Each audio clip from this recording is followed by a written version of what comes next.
From an early age, white girls were often given ownership of black slaves. However, their white fathers were unaware that once these girls reached adulthood, they would exploit their black male slaves in the most depraved ways. Since every member of the slaveholder's family owned slaves, no one closely monitored how each family member interacted with them. In the hidden chambers of these young white women, something vile often took place. Despite being unmarried, these white women had desires that went unmet because the young white men paid little attention to them. As a result, they devised a shameful alternative: to use their black male slaves for their own satisfaction. You would be astonished if you knew the full extent of what these newly matured white women would do. But what exactly did these white women do with their black male slaves? Let's explore that in this video. Due to the ingrained social norms and views on race and gender, white women regarded their black male slaves as inferior and subservient, which provided them with the opportunity to exploit them.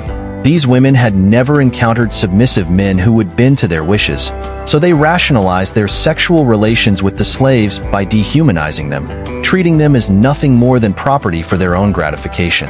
According to a research article titled "The Sexual Abuse of Black Men Under American Slavery," the white women often justified their actions by constructing narratives of kindness, convincing themselves that they were providing care or pleasure to their enslaved individuals. They assumed their actions were harmless, believing their slaves did not experience emotions or desires similar to their own. Furthermore, these women considered ongoing sexual encounters with their black male slaves as inconsequential until they got married. In that era, virginity and chastity, particularly for women, were held in high regard. White men expected their new brides to be virgins. However, these young women lacked the maturity to think ahead and fully grasp the consequences of their actions. In communicating their desires to the black male slaves, coercion and manipulation likely played a significant role. These women, holding authority as slave owners, would pressure the slaves into submission, often using tactics such as offering rewards, threatening punishment, or employing psychological manipulation to guarantee compliance. Given the inherent power imbalance in the master-slave dynamic, any appearance of consent from the enslaved individuals was coerced, not freely given. The black male slaves had limited options to refuse or resist the advances of their owners, making any perceived consent fundamentally imbalanced and invalid. One significant motivation for these white women was the desire to assert power and control. Their desire to assert dominance and control within their social circles. In a society where power and status were often measured by one's dominance, especially over people of a different race, these young white women sought to demonstrate their authority by engaging in sexual relationships with their black male slaves. By doing so, they aimed to reinforce their superiority and elevate their standing among their peers.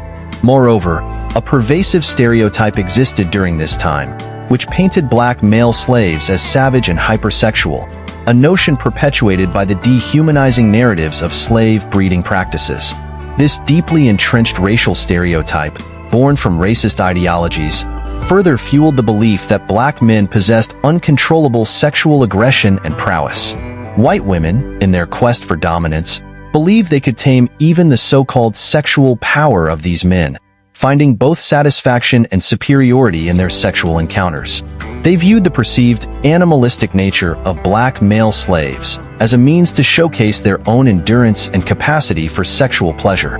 Many of these white women flaunted their ability to engage with black male slaves without suffering pain, using this as a way to compete with black women slaves, who were often subjected to breeding practices on slave farms.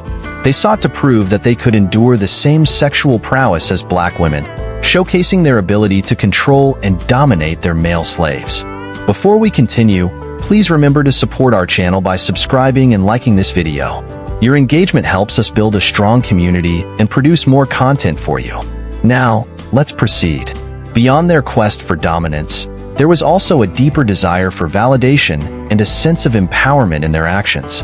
In a society where a woman's worth was often measured by her ability to attract and satisfy men, sexual relationships with black male slaves gave these white women a sense of power and assurance. Historical accounts of these dynamics can be found in books like White Over Black, American Attitudes Toward the Negro from 1550 to 1812 and Roll, Jordan, Roll, The World the Slaves Made. Additionally, many white women were neglected by young white men of their age, which contributed to their decision to pursue sexual relationships with black male slaves.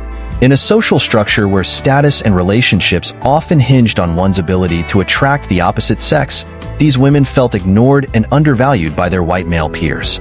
Craving validation and affection, they turned to their black male slaves to fill the emotional void and gain a sense of intimacy. After these sexual encounters, some of the white women would intentionally spread rumors about their liaisons with black male slaves in an effort to incite jealousy and rivalry among the white boys in their social circles. Detailed historical records of this can be found in works like Women, Race, and Class, among others. American Slavery, American Freedom, the ordeal of colonial Virginia in a culture where masculinity was often equated with ownership and control over women. These adult white girls strategically used their sexual interactions with black male slaves to assert their own power and desirability.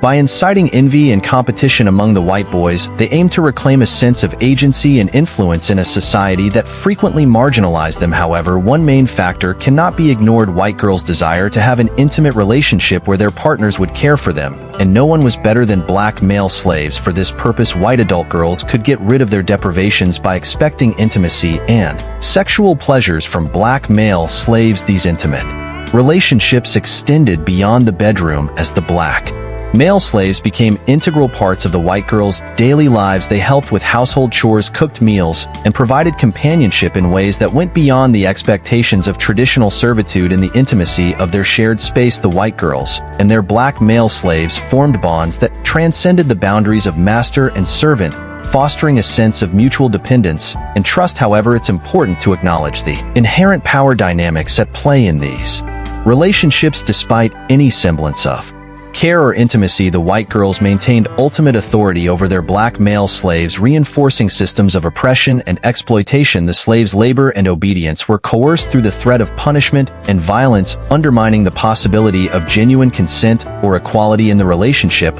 One thing today haunts white supremacists, and it's no surprise that most people don't know about them: it's sexual pleasure gained from black male slaves by white adult girls as tools to punish their white fathers. Motivated by feelings of resentment or anger towards their fathers, stemming from perceived neglect or mistreatment, the white girls engaged in brutal sexual encounters with the black male slaves, and the brutality lies in both ways. Black male slaves also faced brutality, but when the goal was to punish white fathers, white girls would force slaves to go hard on them. Subsequently, the white girls would later tell the details of these encounters to their fathers as a form of punishment. This act served to publicly shame and embarrass their fathers while asserting the girls' power and autonomy within the family dynamic. It's a distressing illustration of the power dynamics within the institution of slavery, where the exploitation and degradation of black individuals were wielded as tools of punishment and control within white households. This would create resentment for those black male slaves and white fathers, making them the target of sudden brutality and punishment for doing nothing. The hostility was because the white fathers knew these black male slaves had been forced into sexual relationships with their white owners' daughters. But what truly made these encounters horrific were the details of what these white women would do. Knowing that no one would question them about their interactions with the black male slaves, these women pushed boundaries, experimenting with things they could not do with their white husbands or partners. Harriet Jacobs, a runaway slave, shed light on this in her book, where she wrote about the authority white women held over their male slaves, much like their fathers had over the female slaves. Jacobs highlighted how these young white women used their dominance to explore new and degrading sexual acts with the black male slaves, asking them to fulfill their every demand. The white women were unsatisfied with ordinary sexual encounters and sought complete gratification, often delving into masochism, where they found sexual pleasure in pain or humiliation.